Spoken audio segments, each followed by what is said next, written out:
Баршамызға сәлем достар. Әдеттегідей сіздермен бірге түс жору каналы. Бүгінгі шығарылымыз түсіңізде қайшы көрсеңіз, оны қалай жору керектігін назарларыңызға ұсынамыз. Егер ер адам түсінде қайшыны көруі, жақсы адамгершілігі бар жақсы қызға үйленуді білдіреді.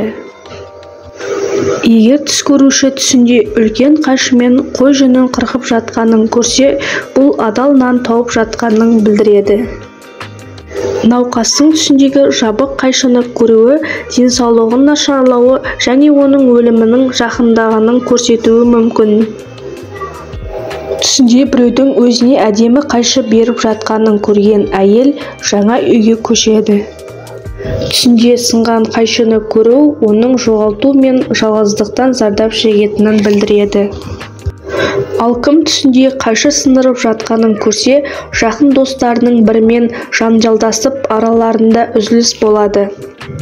Имам Ас-Садық, егер түс көруші ұйықтап жатқанда аспаннан қайшы түсіп жатқанын көрсе, бұл оның өлімінің жақындағанының белгісі болуы мүмкін дейді.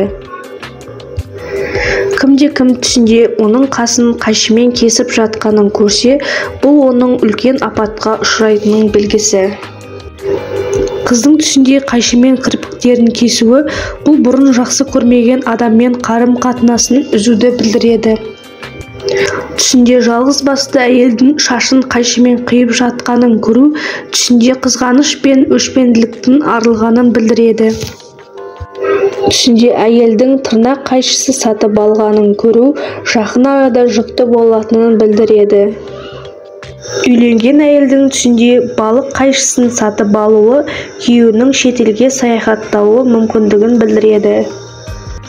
Күйеуінің әйеліне түсінде қайшы беруі, оның қатал қарым-қатынасының салдарынан олардың қиыншылыққа ұшырайтынын білдіреді.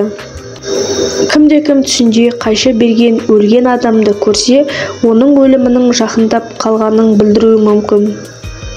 Үйленген әйел үшін түсінде үлкен қайшы көруі, оның үлкен ұлының қиындықтарға ұшырайтынын білдіруі мүмкін.